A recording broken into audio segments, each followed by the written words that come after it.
And here we are back at Let's Get Real, Canadian Perspective on Fundraising.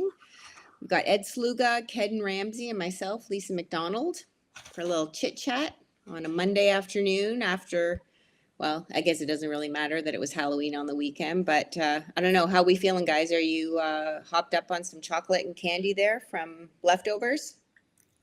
It's a whirlwind of emotions. Lots of candy and lots of sleepless nights because the Blue Jays were playing, and it's well past my bedtime, particularly playing 18 innings in California. By the way, at 9-9, and I know, Ken, you're a baseball player, and that was one of your games of choice when you were younger. Yeah. In the ninth inning, when it was all tied up, I was like, I'm going to bed. I feel like this is going to go a long time. And so I did that, read about it the next day. But yeah, sort of recovering from a crazy week that culminated with that. Ken, how did you feel about all of that? You know, the old baseball pitcher. Were you a pitcher? Well, obviously there's disappointment right across Canada. Yeah. There's disappointment. But, you know, I'm glad it's over because I can finally get caught up in my sleep. Because all the games went to 11, 12 o'clock. Yeah. Right? And I can't handle that. I just can't. No. The next day, I'm a mess. Well, and now you got the time change on top of it. So just when you think you're going to get a handle on it, something else is going to throw off your rhythm there, Ken. I know. Anyway, I'm good. All right. Yep. We'll dive right in today. I don't know. We've got a few different things to talk about. Ken, you're going to go up first today, but can you just give us a little teaser about what you want to talk about? And I know it's gift agreements, but do tell. It's something very mundane and innocuous, so it seems, and it's gift agreements. But a gift agreement can reverberate for actually a century, and I'm going to tell you a story about it. Okay, I'm intrigued. Yeah. Ed, what's up for you today? What's on your mind? Yeah, I want to talk a little bit about something that we've been nibbling at the edges of, or talking about within other issues and discussions we've had, which is hiring and recruitment for new fundraisers in the sector. Something that if you're involved, as we all are, and we see reports and talk to colleagues who work directly with charities, is a big issue. So I want to dive a little bit into that, talk a little bit about that today. Okay, cool. And for me, we like to talk about the way that the nonprofit sector is different than other sectors that we have. But one thing that we're all kind of dealing with is this return to office. And, how is that affecting kind of the culture? Is it different for philanthropy? What does that mean to us? I just kind of want to do a bit of a deep dive on it. I had an article in last week's Hillborn Charity e-News where authors of the article were advocating for more person-to-person connection in various ways. And certainly return to office, in theory, should put everyone on that path. So that's kind of where my head is at and what I wanted to chat with you guys about. But why don't we take a quick break, just collect ourselves, and when we come back, we'll start with you, Ken. Okay.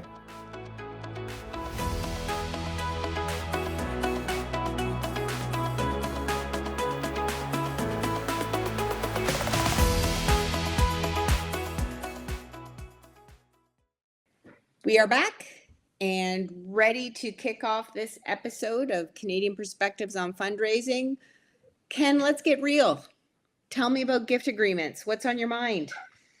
I want to get real about gift agreements and what's a gift agreement and why is it important, right? So a gift agreement is a document that gives direction to the gift. And it's legally binding, actually. And it sets up a trust relationship with your organization, with you, actually with your board.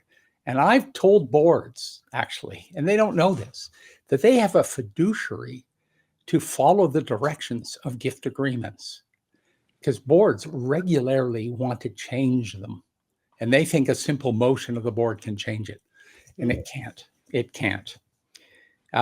So they're legally binding. In case of an endowment, that direction can last for decades and decades. And you can only change it through a burdensome, in almost all provinces, a burdensome process where you have to go to court, costs you money, and it's not easy to change. So you put in place something that's not flexible, particularly, and if you don't do it the right way, you get into a lot of problems, and I'll go into some of those. This was brought to mind because I was talking to a fundraiser, of course, and she'd taken a new job as a fundraiser, but what she did is she inherited almost 40 gift agreements, setting up endowment.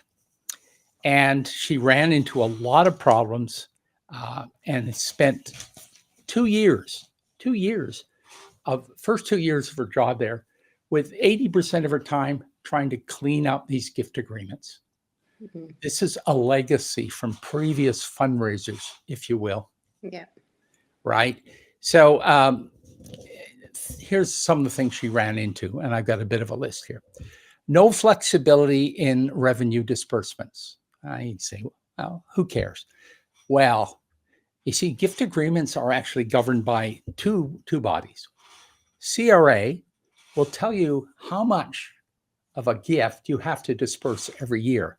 And those standards are regularly changing over time. Then the other body is, it varies by province, but sometimes it's a public guardian, won't let you change the terms of that agreement. So you have two separate governing bodies, and they can be very easily be at odds with each other. So this fundraiser was caught because, she wasn't allowed to change the terms of the disbursement, and yet the requirements for CRA were radically changed, especially recently, a few years ago, from 3% of property of the charity to 3.5 to 5%. So overall, the organization had a disbursement challenge.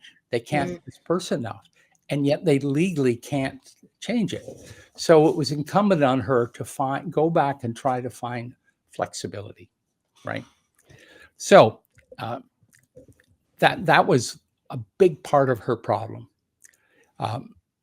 Sometimes it's impossible to deploy the charitable disbursement the way it was intended. The times have changed, and so who can change it? And that can be a problem, right?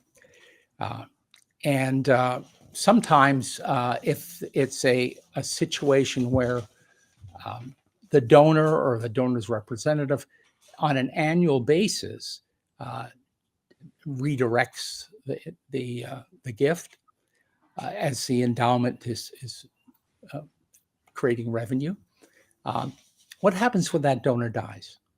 What happens if no one wants to take that responsibility? What happens if it has to be wrapped up? And if those areas of flexibility aren't covered in the agreement, then it's a big problem. It's a huge problem, right? And money can get wasted here, really get wasted, right? So you have to negotiate the most flexible agreement from the onset. And this is no. The first thing you have to do, I'll just rewind. You have to get the right standard gift agreement. and get legal advice, for heaven's sake. I mean, sure, you can grab one off the internet, but you want the latest, the best way it's written legally in Canada. And this doesn't mean AI, right, Ken? It definitely doesn't mean AI, because you're just going to get some composite of everyone's idea there. You want really good basic gift agreement. And then, but before that, you have to negotiate with the donor. And by the way, you have to negotiate ideally face to face. Lisa, I'm That's setting fine. you up. I appreciate a good segue, Yeah, Ken. setting up a segue. I'm down with that. And you know, and I did a lot of that over the years. And here's what I found: donors are actually flexible before the gift.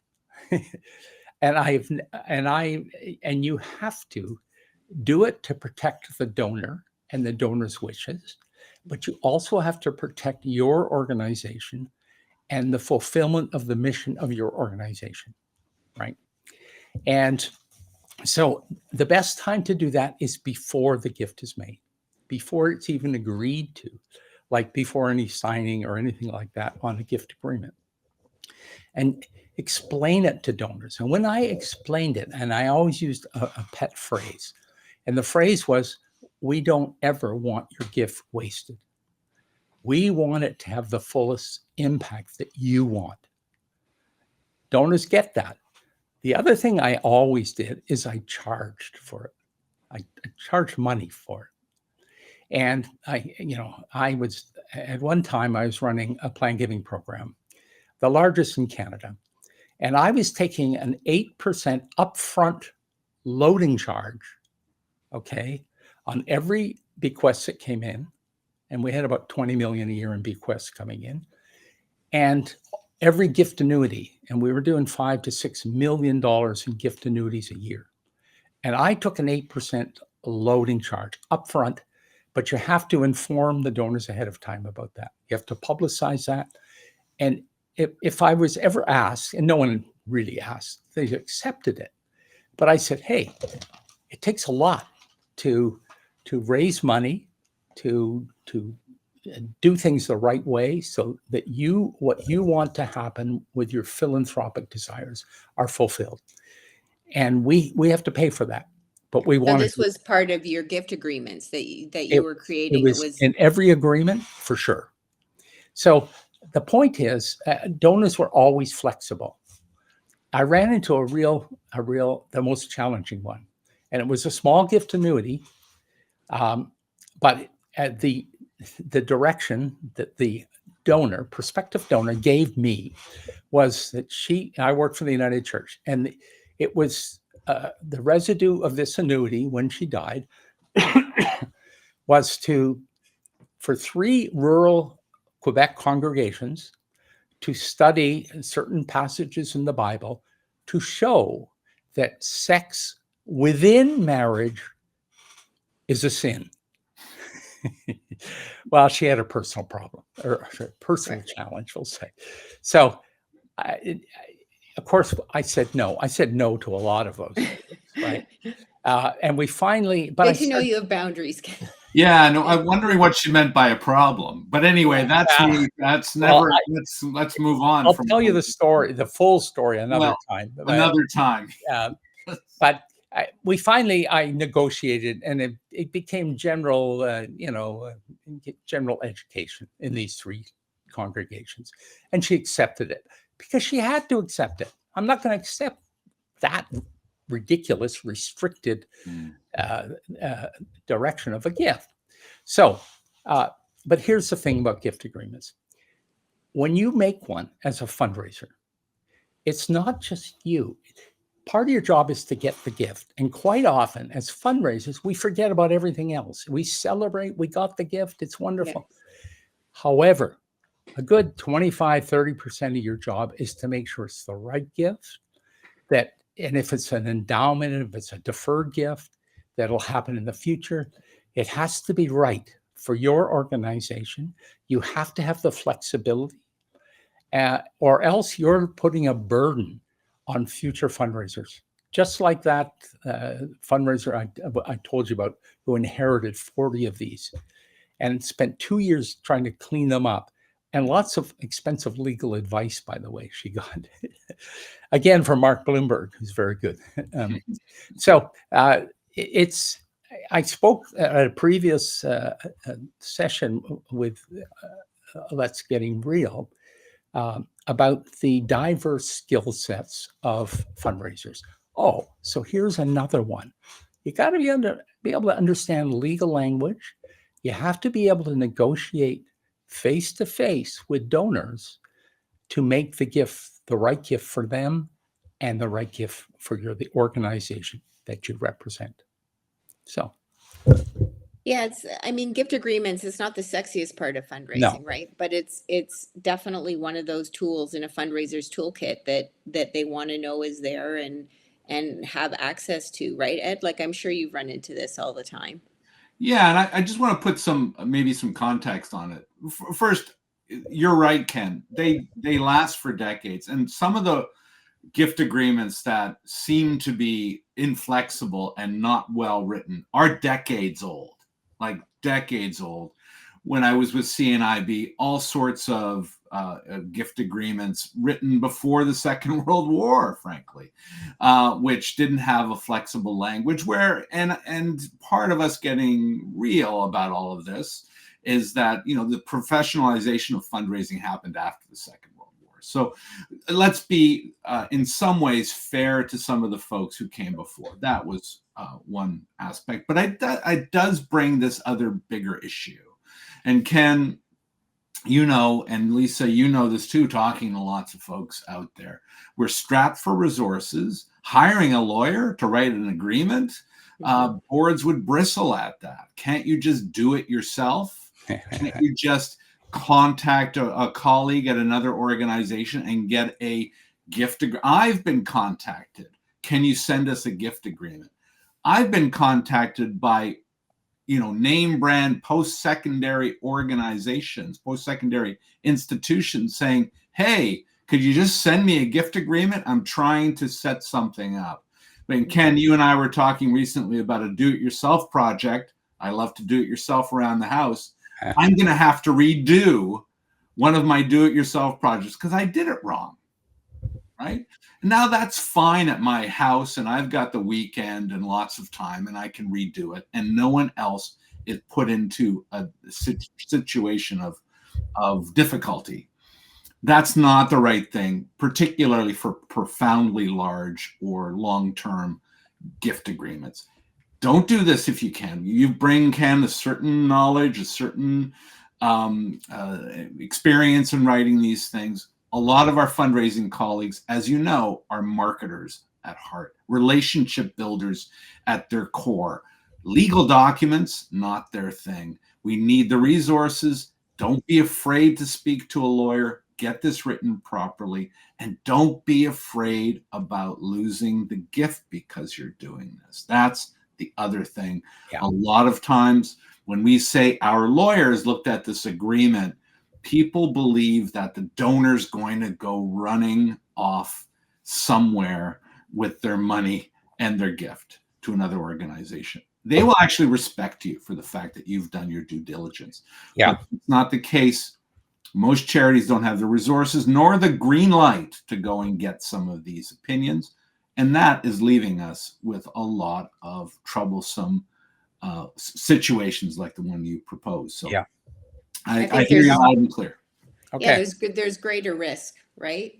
Inherent in not doing your due diligence and not taking that kind of ethical framework than to run the risk of, you know, antagonizing a difficult donor. I mean, it's just, who are we They're not necessarily tap even dancing for? difficult. There's a fear, a preemptive fear that if I do this and come with a document, it's going to scare them off. Yeah. Right. And I don't have the backing of my team, you know, leadership team, nor the board to go out and do that. By the way, the larger organizations out there, universities, places like that, large hospital foundations, they're writing these all the time. follow best practice. That's the way to achieve better practices within the organization. Okay, that was a good lead off. Thanks, Ken. Okay. Let's take a quick break, and then when we come back, we're just going to talk a little bit about, people to people, and what that means. All right, we'll take 5.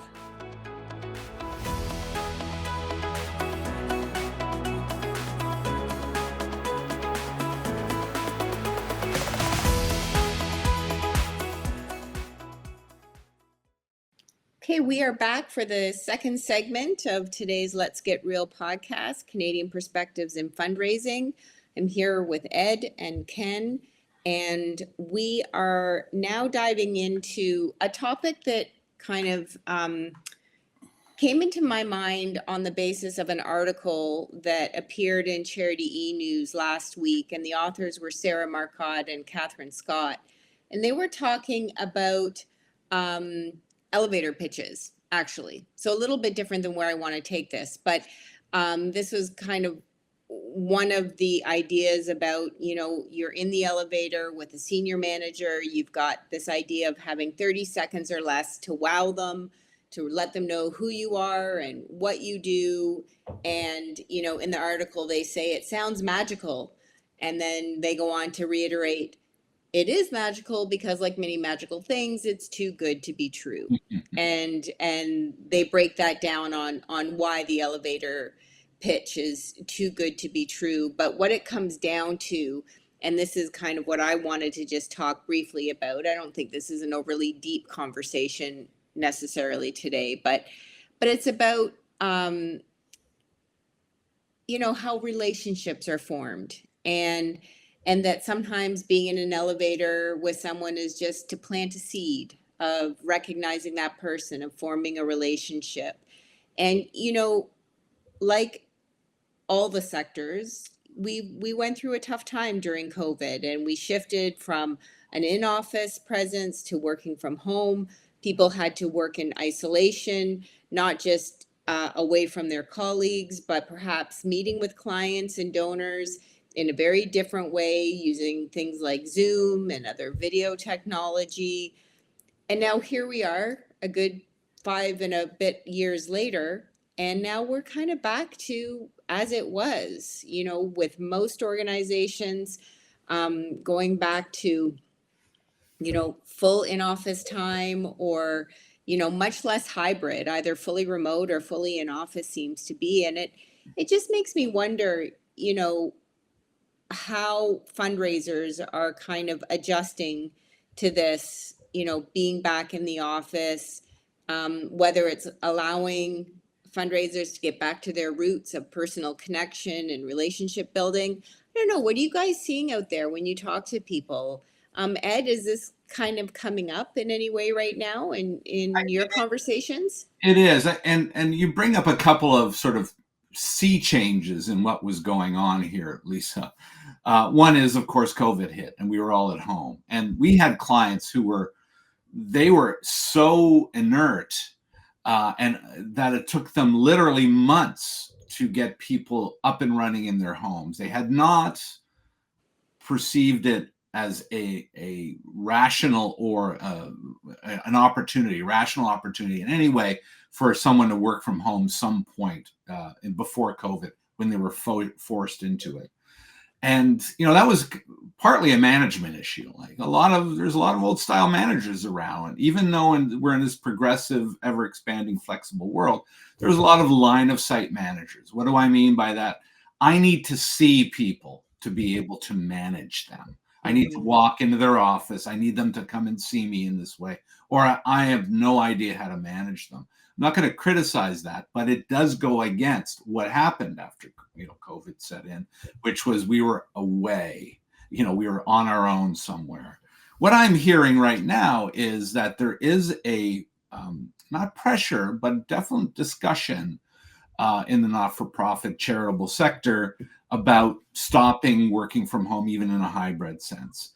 And where we hear the biggest pushback in the community out there is when that means tremendous amount of commuting. right? Those places that can, those individuals working in places where it's close by, so smaller cities and towns and communities, there's not a huge, problem with the notion of coming back, and they do see the benefit, as you say. We're people. We like to be in and around folks. We like to brainstorm. When recently PG Growth got together in Montreal, it's great fun. You get together, you make jokes, you kind of build some relationships you simply can't do online. Absolutely there. What's happened, though, is there's been a change. During COVID, we started purposely hiring people further afield. We're talking to one charity in downtown Toronto where their director of annual giving lives in another province. And this is not a national organization, it's a regional organization. Those decisions were made. So I think we sort of, you cannot go back to the way it was. Can we, bring people so that face-to-face is available? Probably. But I do think, and we'll talk a little bit about this in the next section, or this, around hiring, this becomes a difficult process. How are we going to get the best people? It's more than just, great facilities. We'll work in a great building, things like that. If we're going to force them, and I'm going to put big quotes around that, encourage them to come in, we better have some, our expectations need to meet what all of that means. And it could be we're considering people that aren't the best folks or fit for the organization to do the best job simply because we want them in place. So there's so many flexible and counter intuitive things going against each other here. It's going to be a big problem going forward. That's my feeling about it. Because one thing I'll add before I get your opinion on this, Ken, is that we know that the greatest percentage of nonprofit workers are female. And so one thing that women have appreciated over these last years with increased flexibility and hybrid work environments is, again, that ability to juggle demands of family, kids, and home along with their professional careers. There just seems to have been more space for that and more understanding. And I'm wondering what happens to a sector that is reliant on women leaders and to kind of manage all this, and what those kind of demands are going to do to those women in those roles, and then also how does it affect hiring, which we're going to be talking about as well. But I don't know, Ken, any other thoughts from you? Do you have any? Of course I do. Of course. Yes, there's thoughts. That's why Ken's here. He has thoughts. What we haven't ever talked about, I don't remember hearing it or seeing it, is that when you're managing remotely, you manage differently. Yes, totally. And I've done both. I used to, in the retail sector, I was a manager of retail stores, and I managed groups of commission salesmen. And they're you're meeting them every day, and you're watching how they interact with customers. But then I went into fundraising, and I had this large planned giving program spread out, and I had representatives across the country. And I realized I'd have to manage differently. And the first important thing to remember is you have to trust them. Your starting point is trusting them, right? And I inherited a problem when I got in, and because my boss had been filling in managing these people, and he didn't trust them. Yeah. And it was around loo time. One guy claimed 2,000 hours of loo time or some ridiculous thing. And he covered the prairies. So, he was driving all over the place all the time. And so he said, you've got to have this settled and whatever. And we're not paying him. And I said, let me handle it. So I went out to Edmonton to meet the guy. And I said, Jack, I said, whatever loo time you've built up, please take it. Don't worry about it. I want you to take it. And he looked at me and said, Nah, I don't want it. I don't need it. Because I trusted them. Right. And from Yeah. then on, because I had people in BC, I had people in Ottawa, and you have to trust them. And that's a different style of management. You have to set larger goals, not small daily or weekly goals. You can do some of that, but you got to be clear about the overall goals, and you have to encourage them to be on their own and support them in all of that. It's a totally different style of management. Yeah. So I don't think we talk enough about that. And this desire to have people back in the office so I can watch them, a lot of it is not trusting. They don't trust. I agree. And I'll tell you, read this illuminating book recently, and I'll put the name of and title of the book and the author in the show notes.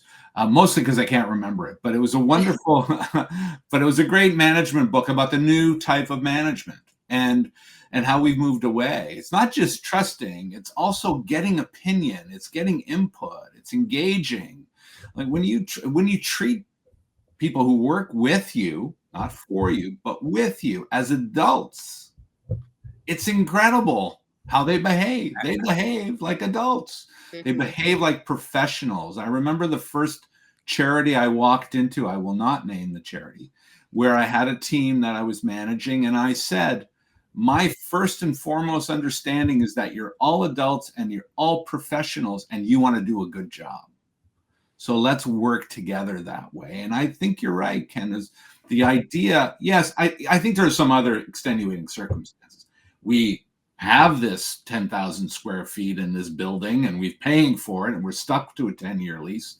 Please come in, right? I mean, there's a little bit of that trying to cover the fact that we're have this cash outlay for this space.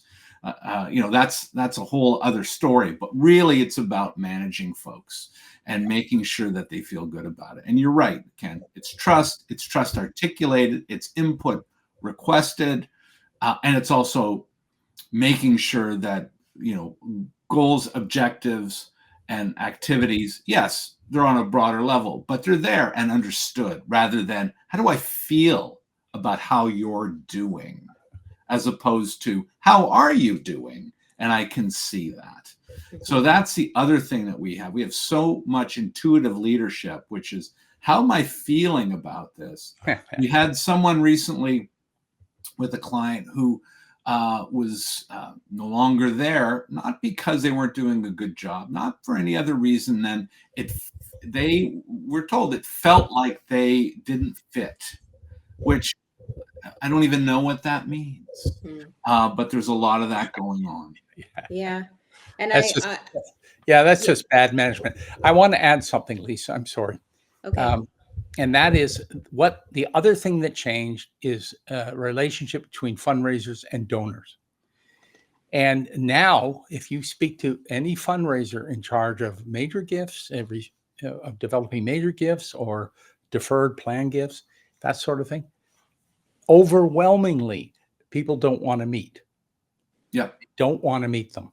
That was a trend, but it just made a leap forward, right?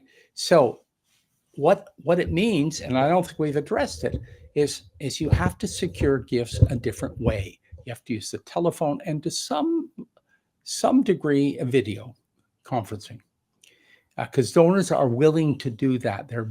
They got used to Zooming, for heaven's sake, during COVID. So, but that's different skills are required. It's harder, by the way, than when you can actually get face to face with a donor. It's because you have to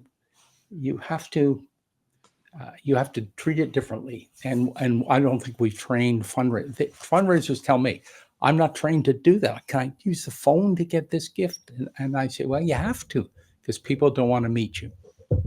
That's actually a really interesting point to end on, because I don't think there has been much conversation about that, Ken. So at the same time that leadership and our workplaces are dealing with this return to office, dealing with the need and return of interpersonal skills and communication and clear, accountability and all of that.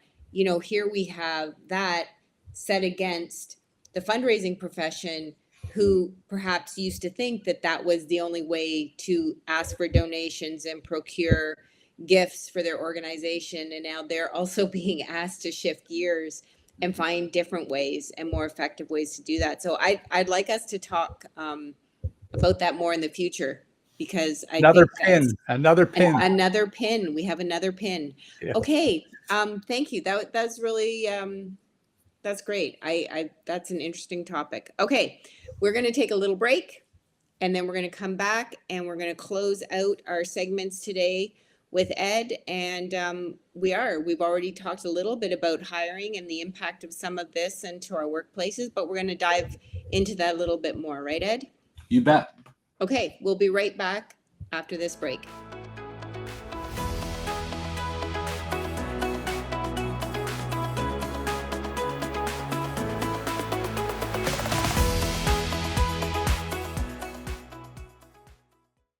Okay, welcome back. We are here with Let's Get Real, Canadian Perspectives in Fundraising. This is our final segment of today's show. And we're talking a little bit about the next generation of fundraisers, right, Ed? Like, where are they coming from? How are we finding them? Take us into it. Yeah, I mean, look, the fact is that we have been talking about this, as I said earlier, nibbling around it. Even a couple of segments today talked a little bit about people working in our sector. There's 2.4 million Canadians who work in the not-for-profit sector. A lot of them are working in fundraising, of course. And those fundraising positions, there's a hiring challenge across the sector right now. This has come out of lots of different studies from Cause Leadership, from various other groups. Ontario Not-for-Profit Network is showing that this is growing. This is an issue that's coming up. We've managed to paper over this a little bit. Those organizations that have been doing great digital and other sorts of external third-party fundraising through various means have managed to keep up. But, the fact is that the talent pool with specific fundraising skills or even transferable skills is not growing, even though the demand continues to grow. Lots of it's budget constraints, right? Absolutely. We hear that all the time. Whether they're real or not is a completely different story. Lots of turnover in our sector that's crying out for this new generation to come in. Now, I got to tell you, when Grant Monk, our senior counsel in Vancouver, and I get together, we often talk about this previous generation, 15, 20, 25 years ago that came in, that we're being brought in ever so subtly, sometimes not so much. Peggy Colleen on our team also talks about having someone come to her and say, you should be a fundraiser. Now we've kind of left this to the devices of individuals deciding to come into the sector. And a lot of times what they're met with is AI hiring process. They're applying for jobs that they do not have the skills to actually follow through with, right? They don't. But do they have the intuition? Do they have the personality? Could they be trained into this role? That's how I got into it. I got trained into this role. Ken talks regularly about being in a different sector and someone saying, hey, you could probably do this. We're seeing, that's missing. Now, we're in a world right now where the assumption is that you're bringing all the skills to the table. Fire departments are hiring individuals who've been trained to be firefighters in private colleges or in public colleges somewhere. They're not training them as they used to, and with other areas. This is expected, of course, in teaching, in nursing. There used to be a moment that we can still remember. There are still nursing alumni where hospitals had nursing schools and they brought them in. We've abdicated all of that into the sector, out of the sector and into other training methods. Those methods aren't as fully developed for fundraising. We don't have people saying, hey, you could be a great fundraiser, come join us. If they're applying without skills, AI recruitment tools are kind of weeding them out. And this is all leading to, this fundraising marketplace, which is intense in its competition. People are leaving left, right, and center for what they believe to be better jobs. No one's there to fill it. We are concerned. I'm concerned. Our colleagues are concerned. Where are the next fundraisers coming from? I don't have an answer for that. But this is a situation that I think the sector has been dragging its heels around over the last little while, and definitely passing the buck here. If you speak to, as I have, AFP Canada, if you speak to some of the colleges, if you speak to some of the other associations, CAGP, various groups like that, they're willing to take membership. They're willing to do all of that, but they're not willing to set up recruitment and get out there and bring people into this sector. And we are looking, my last point here, as the baby boomers start to retire, we are going to see ourselves in a deficit that AI will not be able to fill.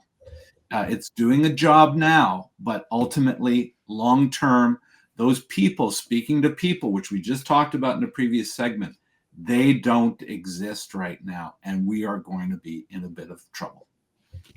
I have a story. Can I jump in before you have a story, Ken? Sure. Here's something I would just like to add to this conversation about hiring practices. And I think that part of it comes to this idea of the next generation. I would like us to expand our definition of who we're looking at as candidates for these roles. And I think that in some cases, our job descriptions are not really reflective of what the skills actually are needed, in the roles, in the positions. I mean, look, we don't have the training mechanisms, the academic kind of programs in place to create a funnel of fundraisers. We've talked before how Humber has closed down its program. Like, we don't have an academic funnel. And yet, so many jobs are looking for diplomas in fundraising, degrees in this, degrees in that. And the consequence is this, that I think they're missing out on people who are willing to self-identify themselves as being a good fundraising candidate. And my story is about a friend of mine who, at this stage in her life, her kids are out of the house. She wanted to go back to work in a full-time capacity.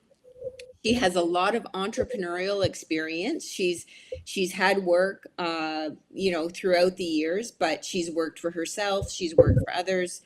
She wasn't a traditional fundraiser. Her resume at first blush may not have looked like an easy fit for what they were looking for. And yet, if someone took the time to have the conversation and be interested and engaged in finding someone who represented a good fit for the organization without maybe the, historical work experience or cited credentials, she could have been great because she had so many entrepreneurial skills that would have made her a good fit for administering a program and talking to donors and providing customer service. And she could not find a job. Mm-hmm. She got lots of interviews. She was able to get herself in for interviews and no one hired her. And what a wasted opportunity. A very skilled professional. So I know, Ed, I agree. There's no simple solution. There's a lot of factors that are contributing to this issue. But I would like to add to that list that, maybe we get over ourselves and our job descriptions and recognize that it's maybe not all that deep all the time, and people can have the skills without a traditional background. And also ask ourselves, where do we expect people to get educated when when our academic programs, especially at a college level or undergraduate level, are not being built up and endorsed and expanded. So that's kind of what I add to that discussion. Ken, I don't know. Of course, I Wait. have something to say.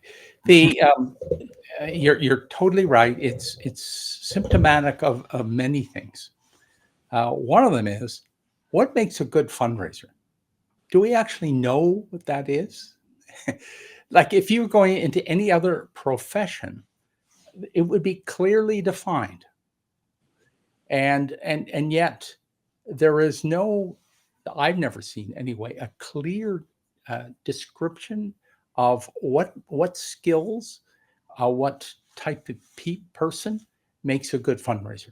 I think we have to invest, as you say, Lisa, in defining that clearly. And right now, and I get a lot of the headhunters calling me, because over the years I know a lot of people, and they'll just take a warm body, frankly, Yeah. and put them through the process. So we're not. There's no clarity of what makes a good fundraiser. We also don't sell our profession. And right in the first Let's Get Real session, I talked about the immaturity of fundraising. Any other profession would have recruitment processes in place. We've never invested in that. And Ed, you mentioned our associations, which are all voluntary. You don't have to belong to them, by the way. And they have never stepped forward, none of them. And I've been active in them all, in this specific area of feeding the funnel for future fundraisers and increasing the quality. We don't think that way. We think of it still as a kind of a run by the seat of our pants kind of a profession. So, Ed, you've named a real weakness, I think, in our sector.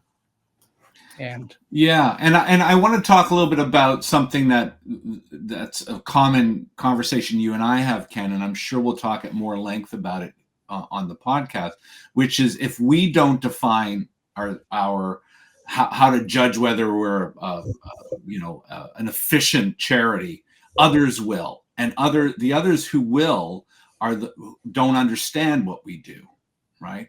And that's happened in HR. We haven't pushed back against institutional HR, and so they're coming at it from like a general knowledge of what we do. And I'll tell a story about getting a job years ago, and I'd already been a consultant for some time and had lots of clients, some of them sort of quite large organizations. Then I went and applied for a job at a charity. Got the job. All they needed to do was seek out my references. And they gave those reference checks, which are kind of a formality, but still part of the process, to someone. And they phoned up one of my references and they asked a couple of questions, which were, didn't really show a lot of depth of knowledge as to what I was going to be doing for the organization. And this senior professional, leader of a well-known charity, said, do you know what Ed's going to be doing? Do you know the work that he's going to do? Do you know what he's done in the past in this work? And they were lost. Because they didn't know the work. They're just a general, and I don't, I'm not trying to cast any aspersions on this individual who's trying to do their job to the best of their ability. But there wasn't a push from the charitable side of the organization to say, here's who I need, right? I had another one where a VP of a huge, large national charity, kind of criticized fundraisers. Like, you fundraisers are all the same, in a very derogatory way. And I said, yeah, we're all the same. We're not going to change. You're the lead here. You need to be flexible, not us. You're not going to change the sector. And there is lots and lots of barriers right now to, again, I want to be clear, and I named a couple of our colleagues who were asked, hey, have you ever thought about fundraising? You'd be good at it. And they were kind of almost brought into the role. Now we're trying to avoid that, get around that. Is that right? Is someone you know, and the fact that you know people and you've got the right contacts is the reason you should get the job? Yeah, we're trying to democratize the way we hire people, but at the same time, we're missing opportunities. And Lisa, I just want to say one last thing about what you said. This is, when I say new to the sector, I don't mean new workers, right? Like new to working out of university. Right. I mean people into the sector. When you're new to the sector, you're new to the sector. I've trained lots of them. Ken, as a professor at Humber College, you saw lots of people transitioning and they wanted to get a good grounding in this, and you treated them all as new professionals into the sector, even though they brought lots of diverse and perhaps decades long of life experience and work experience. So that's not the issue, is that we are kind of selecting them to not be part of this because they don't bring anyway, we won't go into job profiles right now, which I used to, and this is an old adage that every job profile ought to actually say wanted Mother Teresa with an MBA. We won't even get into that. It's an interesting moment. And I do think we'll talk more about this, but it's time for the sector to get real about it. We're in a problem right now, and it's got to be addressed soon. Thanks, Ed. And I think we've used up all of our time today. We will take a short break, and then we're going to come back with some of our Let's Be Charitable, where we give a nod or a tip or a congratulations to something that we think is happening really well. I mean, it's very easy for us to kind of pick apart things that aren't working well, but there's a lot of good things happening, as we know, in our sector every single day. So let's come back and share a few of Let's Be Charitable moments, and then that'll be it for another week. Okay, short break.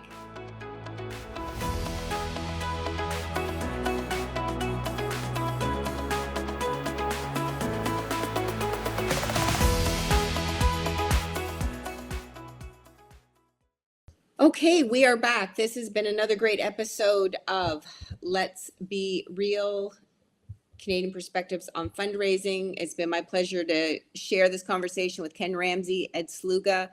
I'm Lisa McDonald. Ed, who do you want to be charitable towards this week? I'm going to be really quick about this, and I want to, let's be charitable about all those charities over the course of November and December, sending out holiday appeals of one kind or another, maybe multiple appeals. The fact is, this is the time where Canadians are charitable. They give at this time of the year. It's also tax season. People are trying to make contributions before the end of the year. Lots of programs are geared toward it. We often hear, both from colleagues in the charitable sector and individuals, there's too much of it going on. Let's be charitable about it. This is the time of the year that people give.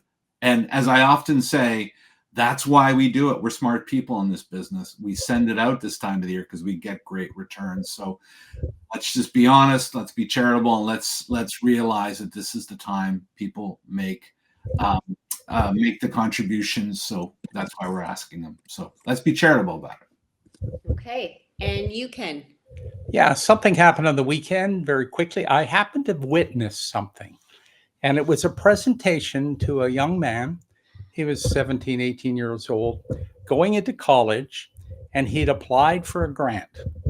And the grant was created by an Ottawa farmer from up Ottawa way 20, 25 years ago.